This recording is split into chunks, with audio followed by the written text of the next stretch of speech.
Single स्त्री पुरुष सुद्धा आता मुलांना दत्तक घेऊ शकणार आहेत। 2 वर्ष पालनपोषण करा, नंतर दत्तक घ्या।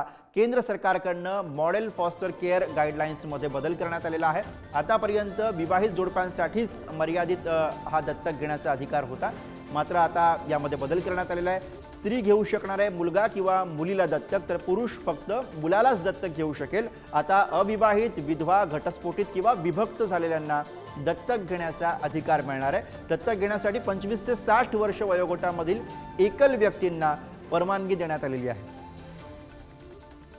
आणि याविषयी आपण अधिक बोलूया। धनंजय दळवी आपले प्रतिनिधी सोबत आहे। धनंजय, एकल व्यक्तींसाठी सुद्धा ही मोठी बाब किंवा मोठा बदल म्हणून याकडे आपल्याला बघावं लागेल। गुरु, आपण जर पाहिलं तर नक्कीच सिंगल स्त्री किंवा पुरुष आता मुलांना जे आहे ते दत्तक घेऊ शकतात आणि त्याचं 2 वर्ष जे आहे ते पालन पोषण करून नंतर त्यांना जे आहे ती दत्तक घेण्याची प्रक्रिया पार पडू शकते। केंद्र सरकार जे मॉडेल फॉस्टर केअरच्या गाईडलाईन्स मध्ये बदल केल्यानंतर ही गोष्ट जी आहे ती घडणार आहे।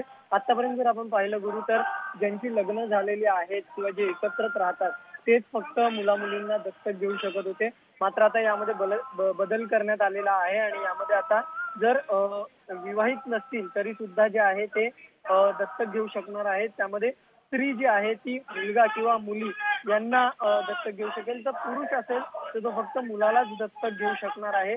आणि यामध्ये आता जर आपण बरोबर, एकल स्त्री पुरुषांना दिलासा देणारा निर्णय म्हणून याकडे बघावं लागेल। धन्यवाद धनंजय या सगळ्या सविस्तर माहितीसाठी।